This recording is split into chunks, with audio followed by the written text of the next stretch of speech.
We are Tim and Carolina. We are a couple of friends, colleagues, and former coworkers. I know everyone has that memorized now. We love the building materials industry, and for the past 10 years, we have bounced ideas off each other, debated perspectives in the industry, residential, commercial, open joint, closed joint, male, female perspectives, sales and technical, market research, data analysis, so much more. And that inspired us to share our experiences and guest experiences with you via this podcast and to broaden perspectives in constructions. And this is all made possible by Zach and Beth and Anna at Venveo Smarter Building Materials Marketing Podcast. This podcast focuses on perspectives in the industry, origin stories, what's possible, and what's next. Speaking of what's next, Tim just made a huge career move. And so today we're going to talk about transitions and what's the same and what's different. So Tim, now that you've been at John Burns for a couple of weeks, how do you feel? What's going on? I don't know. There's a line from a movie. I forget what movie it is. Time is a construct. And I think that sort of plays in even to where we were typing in our show notes ahead of time. You and I both typed December 10. And so it came up, the way Google Docs took it was December 100. It's December 100. It's December 100, 2020. Might as well be. Totally feels like that sometimes. And when you make a career move in this sort of time space distortion, a couple weeks can feel like forever. And I think a lot of people are, just generally in life feeling similar to me in that sometimes time feels like it's really stretched out, and parallel to that, it seems very compressed. And so sometimes it feels like things are taking forever, and then other things move very quickly. So that, for instance, this job, joining John Burns Real Estate Consulting, which I'll get into, what's behind all that. That itself, happened very quickly, but it seems like it's been going on a long time for a host of reasons. And just packing in since I started the middle of November till now, which is December 10th, not December 100, December 10th. It just, some things again feel like I've been here for years, and in other things I feel like I'm still a novice in some ways. And some of that has to do with slight culture change and stuff like that. So anyhow, yeah, it's been really interesting. So you've had, I guess this is like your fourth career reinvention within the same industry, which I think makes you very qualified to be a host of this podcast, in my professional opinion. So you went at Nichiha, I remember you started the hospitality sales division years and years ago. So, I mean, you're no stranger to sales. And then you transitioned into a more analytical marketing role and, thought leadership. And you've just been very involved socially with key players in the industry. And then now you've made this sort of what I feel is a natural transition to John Burns.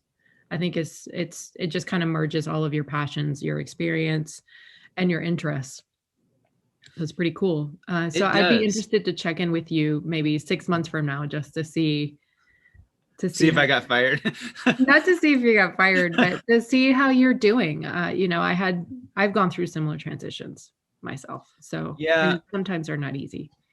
I think one thing, I learned this a lot from my mom and dad, and we definitely were at odds in a lot of ways, especially in my teenage years. Anyone that knows me that long knows that to be the case. And those who haven't known me that long probably can see how that's possible. But my mom and dad have a real stick-to-itiveness, very kind of creative solutions with 6 kids and low income, and a positive attitude to boot. And those things have really served me well. And I remind them of that all the time. And that helps them feel better about all the time they invested in me, thankfully. But one thing that experience I started out washing equipment at a heavy construction equipment rental company in high school. I was 13. That was, the labor laws were a little different then. And then Then I went to work on Hurricane Iniki, fell in love with construction, became a carpenter, eventually became a home builder, and building apartments, and then remodeling. And then I started to uh, sort of get tired of that. And I got hurt a couple times, and so anyhow, I had this opportunity to go to a company called Builders, Bellingham Sash and Door in Bellingham, where I grew up, and which then became Builders Alliance, and now I think Kodiak bought them last year. But I learned sales from my mentor there, Bob Schultz, who's passed away.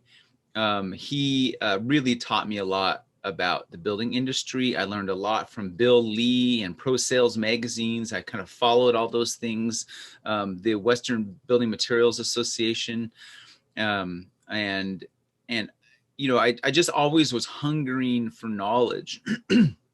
So I moved in through sales, worked at a couple lumber suppliers. Then I went to work for a company called James Hardie and worked there for several years, which is like an MBA, really, especially with the boss I had, Gary Fawcett. And I had another one that I learned a lot from at BB Lumber, Sam Crawford, who now runs a company called Westside Lumber up in Bellingham as well, in the Bellingham area. And so I learned from these people along the way to think a little bit more strategically, to think a little less about the transaction and the project right in front of me, and to think in a broader scope outside Bellingham, Washington. And then that proved to be something. Those relationships led to a job at Nichiha, started the hospitality division like you brought out, and then the modular, I saw that as an opportunity, and modern home, which is largely what we at Nichiha did in Japan, and making those successful in the United States. What happened was when you push yourself like that, and I never kind of thought it wasn't possible. And I owe that to my parents too, and people like you in my life that kind of open ideas and horizons. And I never worried about losing my job. That was one of the biggest things. My dad said, every time you move a job, you learn something new. And so don't worry about ever getting fired or anything like that. Just keep to what you know is the thing to do, and stick to that, and That's trust really, yourself. I want to highlight that. So I'm going to stop you for a second. A lot of people live in fear of that. And, it's not unfounded. If you have a family, if you have kids to support, if you have a wife at home, or, whatever your home situation is, there's a fear of losing your job. And so most of us, it's natural to feel afraid to speak out, to kind of bring your full self to a job position, and even share ideas, or, hey, this is what I'm seeing in the market, or even trust yourself to share what you're seeing in the market, depending on your experience level and the level of risk that entails. So I think it's no small thing. And I think it's great advice that you're giving right now to people listening, that you shouldn't be afraid. One person who I looked up to at Nichiha was Bruno DeMay. He was the plant manager for a while there, and he just called it like he saw it, on the spot at meetings. And I remember thinking, I want to be like that guy. He's not afraid of getting fired. He's Yep. bringing his full self. He's being completely 100% authentic to his role. And if your company doesn't appreciate that, then maybe you're in the wrong place. So I don't know. I think there's more. The timing is good in the industry, because more and more, in the old days, it'd be looked down on to have more than one job, and within 10 years, and I always was, I didn't really care about that. Oftentimes people would ask me for a resume, and I'm like, I don't really do resumes, because my reputation should stand on its own. Of course, LinkedIn helps a lot with that now, but yeah, you're totally right. I mean, I used to joke with people and actually Gary Fawcett at Hardie kind of set the stage for this. He would always threaten to fire me. And so I kind of got like, whatever. I mean, I had been fired once before, and actually that person later apologized to me. But I was like, I kind of got used to it. And then what happens is it's liberating if you're not worried about it.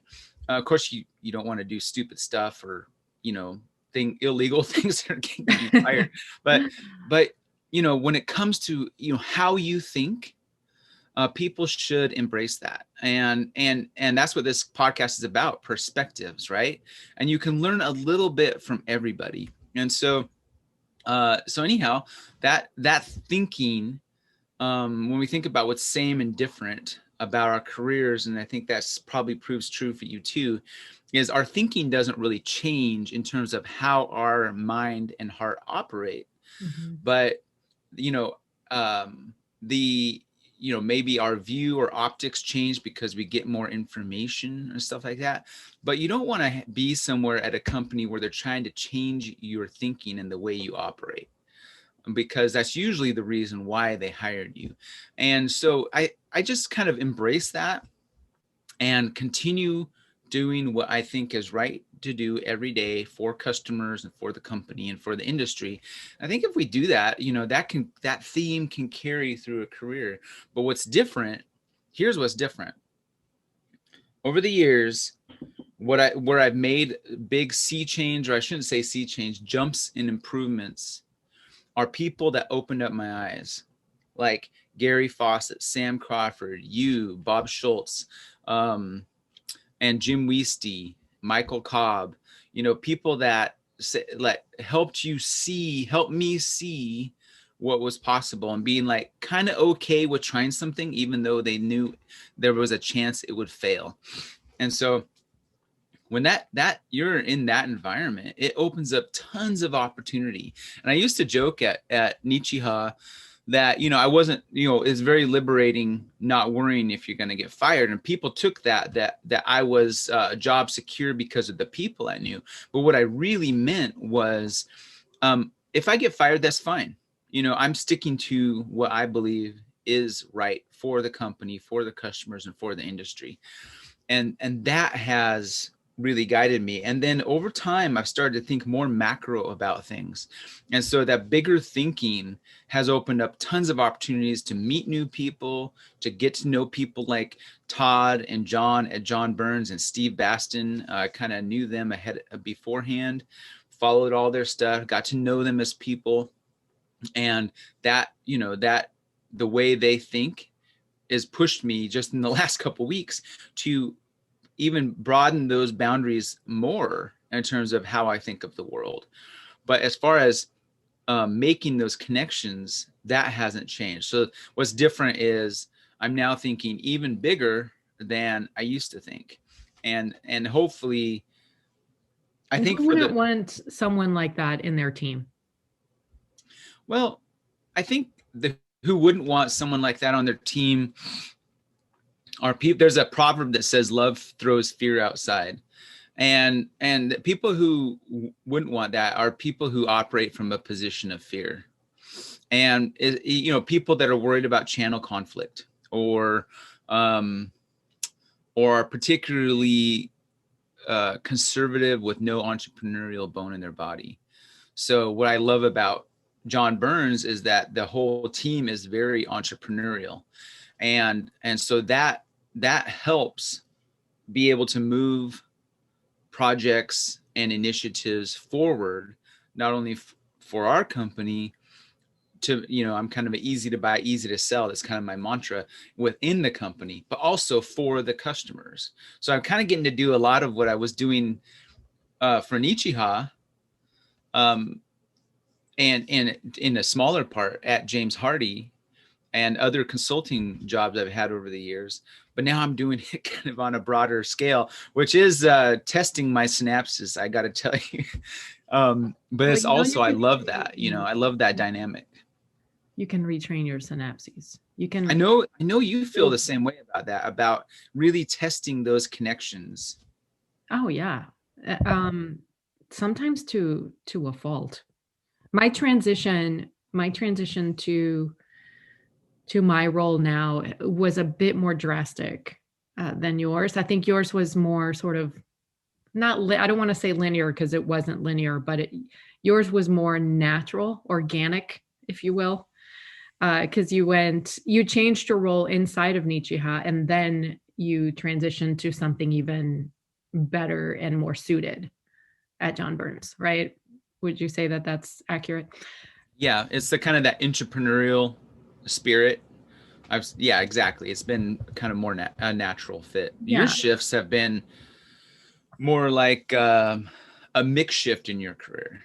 Yes. I went from being head of technical and just being a troubleshooter, doing testing, developing products to sell more, evaluating projects, problem solving with architects, being at job sites, mediating disputes between GCs and installers and architect and manufacturer. I went from there to sales. So totally different. And I'm in a much better place and I love what I do. And I have so much more freedom than I did before. But I can't pretend that my ego didn't take a hit because it was hard. Like, I was managing two different departments who with supervisors who were managing people under them. It's just a big shift in thinking. Now I'm happy to not be managing anymore. It's fine. But I got a text actually earlier this week saying from one of the people I used to work with who said, I wish you were still my boss. And that was really nice. Because it's been years. It's been many years. So that was very rewarding. But at the same time, I knew that I didn't want to do that anymore. Even though, yes, okay, you're super smart. You have your degree. You went to Georgia Tech. Okay, whatever. There's all this like respect that comes with that, but I wasn't feeling in alignment with myself. I wanted to be out there talking to people. I wanted to be outside. I wanted the freedom. I wanted to be in sales. And you know what? Actually, Michael Cobb made a comment to me many years ago that I have never forgotten, and he probably forgot he told me.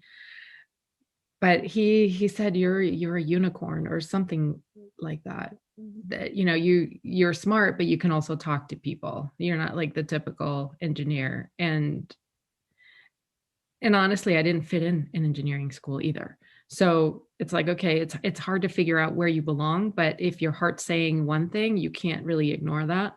And so yeah, so I made the switch and I took a huge pay cut to be a tile rep. But I can't pretend that it doesn't hit me sometimes. It's like, okay, I just get called a tile rep. Like, you don't know me, you don't know what I've done before. But yeah, I'll be your tile rep. Let's talk. So anyway, it was a great transition for me, and I'm happy 99% of the time. But then there's times when I'm like, oh God, I'm a tile rep. And hey, there's nothing wrong with that because I'm happy. No, I think that there's less importance. I mean, I didn't even really want a title here at John Burns, and I didn't want one at Nichiha. I kind of just wanted to have some kind of career anonymity there. And there's more of an acceptance of that these days. So I hate those titles like territory manager. In a lot of companies, a territory manager is just a claims adjuster. And a sales rep does so much more. I mean, they have to know so much about their market and than a lot of people think. Yes. And I think that having those connections that you've had in the past and those roles help you. And what it comes down to really is empathy, right? It helps you connect with the right people to make the decisions, and you have credibility because of how you talk. You have polish, professionalism, obviously educated. You don't even have to say it, so those things just kind of exude from the right people. And then other people kind of tend to have more, say, I call it commission breath. They don't have the polish. They don't look for the deeper understanding. I was just thinking of that when I was comparing competitors of John Burns, and I was thinking, none of the people on this list I'm looking at, and I was telling Todd this, that none of them have building products experience really outside our company. And how can you possibly empathize and connect with what survey respondents, what people in the field, the builder, the people in the channel, the manufacturers, what they go through, who they have to answer to, what that conversation's like, trying to get things approved, all those things. You can't be enabled to know those things really well unless you've been in those positions and have those conversations. So, it's really important to have empathy in this business. And if it's coming from a place of experience and not just knowledge, then it's even that much more powerful. Yeah. So I think that's why why you stand out that way, and why you've been crushing your budget, because those relationships are built on something a little stronger than a transaction. Yeah. And Or a knowing lot stronger. you're right. It's something that you sort of embody. Like you don't even realize that you're empathizing, because it's just sort of what you know. It's what you know. So yeah, that makes me feel better. Thank you. You should feel great about that. It's hard to transition, but you have to, like, I'm here to tell you, and Tim is here to tell you, to take the leap, to be fearless, or walk through the fear, however you want to look at it, and follow your heart, because you only live once, and life is too short for you to be in a job or in something that you don't feel like you're well suited for, even if you're successful. Because I was successful, I was doing great in my job, but inside I wasn't happy. So yeah. So you got to listen to that voice, and don't be afraid to get fired. I love that.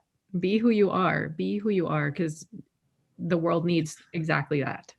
People that worked with Gary will know what I'm saying. When he would lower his glasses and he'd say, "Are you trying to get fired?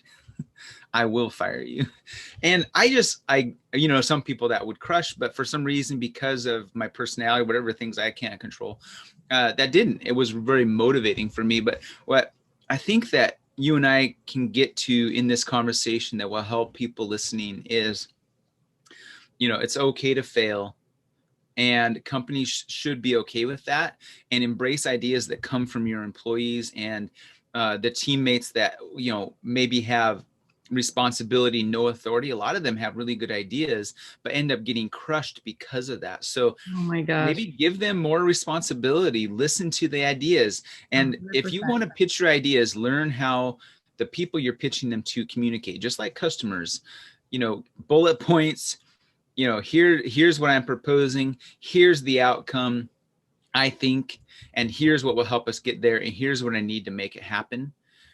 Budget, people, tools, whatever they are, time, and then pitch them. And you hopefully will see some sort of connection. But that, there's a guy I'm hoping we can have on the podcast from Material Exchange. His name's Ashley Beckholt. And in his LinkedIn profile header, it says, "From a forklift driver at my parents' lumberyard to a tech startup, what a journey." And, what a journey. That's what this is kind of all about, So, yeah, let's definitely reach out to him. I was going to say, to your prior point, in order for you to know who you have in your team, you have to take the time to get to know your people. So, because you never know what diamonds are hiding in your team already, and what knowledge you're just leaving on the table, or what talents you're leaving undeveloped because you haven't taken the time to get to know your team, who you really have on your staff. So I highly recommend anybody in leadership or in management, take the time to get to know the people who report to you, who work with you, even in other departments, because you just never know. You just never know what you have, and how are you going to maximize your team. That's one of my 5 strengths in the Strengths Finder, is the maximizer. Everyone has. I'm glad I don't have that one. Yeah, everyone. Yeah, you and I have pretty complementary strengths, but we also have the same weaknesses. I remember going through that. It's true. We just went through our thing at JBREC about the Gottman Strengths Finder. Sorry, go ahead. No, same. I was done. I was just going to say, please get to know your people, because you don't know how much greater things can be when you utilize somebody's full potential, and also their job satisfaction skyrockets, and then they never leave. So it's worth your time.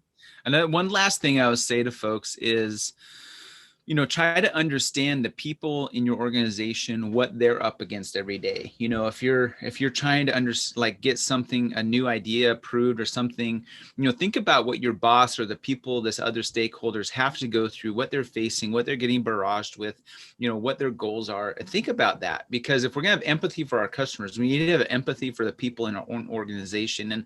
And one thing I love about, even though you might initially get some friction, because that's what happens when new ideas come up and people have to stop and think through things in a different way, then be prepared for it. Be okay with it. One thing I love about John and Todd and people at JBREC and Jim and Kenny and Emily at Nichiha and all the people I named from prior roles is that, they were open to those things. And that's what helps us grow, is by trying out new ideas and being okay with either them failing or learning how to pivot to make them successful. And that's where I think that from a career standpoint, you and I have done, but also within those careers, different things and ideas that we've been able to act on. Yeah, and that comes from being able to evaluate and being able to sort of self-assess and being honest with yourself. And I guess that leads us to a challenge I'm going to throw out there to you, Tim. Okay. Would you be willing? I'm writing it down. You don't have to write it down. We're recording this. You can Okay. Would you be willing to record, do a planning session with me for our end of the year sort of review and then set goals for 2021? Would you be willing to do it live on the show? The 2020 goals setting mini episode that we did December 31st last year. I think that's like the number 2 most listened to podcast episode. So why not? Let's do this live. We'll do it'll be a seminar, a goal setting seminar on Build Perspectives. Yeah, I would love to do that, and we'd be happy to do it unedited. I think that anything that can help me think through things, and I know that you and I talked through ideal day stuff before, because you were coaching me on some things, and that was super valuable. But I also didn't stick to that. I kind of went to okay, this was working so somewhat for me, so I'm going to continue this. But I do think that can help me have even a better 2021 for me, for my family, for clients, for my company. So all of those things, for all those reasons, I would love to do that. Yeah, that sounds like a plan. I've never done this with somebody else. It's always a process for me, but I will block out some time. We're going to do this. We're going to figure out when we can do this, take the time to do it. But this end of the year, like we said a couple episodes ago, is a great time to review. 2020 is an even more special year to review, because we've all had time to just sit, right? And it's special. It's been special. So yeah, let's do that. We're gonna set a session, a couple of hour session, and we'll make it available to everybody. We'll have whatever tools we use, whether that's brainstorming tools, SWOT analysis, worksheets, whatever. Everything will be made available to you. So if you want to follow along, you're welcome to do that. Hopefully we'll have that for you the last week of the year. Usually that's a downtime week for most people. And you get a lot of listens though, and people are like taking a break between family or whatever. Yeah, going on a run. just winding down. If you celebrate Christmas, you'll be done with Christmas and getting ready for the new year. And I really do think it's a very special time to reflect, correct, and plan for the next year. In that episode, I want to do something kind of interesting on the topic of dumpster fires. So don't let me forget. Oh my God. Yes. I love that. I Cool. won't let the cat out of the bag. All right. Well, that was fun talking through that. Thanks for, walking through the career transitions and things in your life I enjoyed sharing mine. Yes. And thanks. So you guys, we almost didn't do this episode. we were just going to make this a strategy session, but I told Tim, I hey, love what you said at the beginning. I'm like, well, do you want to record on Saturday? And what did you say? I said, no, I already put makeup on. So you guys I can't love see it. the makeup if you're listening, but if you're on our YouTube channel, you can see. You got to be video ready these days, guys. When you're talking to clients or talking to coworkers, you got to be video ready. So at least That's what stands out. from the Yep. waist up. Yep. All right. So thank you for listening. We hope this has been helpful. This podcast is made available free to you, our loyal listener, thanks to Venveo, Smarter Building Materials Marketing Podcast. Please subscribe and rate us on your podcast player. If you love Build Perspectives, and we know you do, consider leaving a review or rating on Apple Podcasts, whatever platform on which you listen.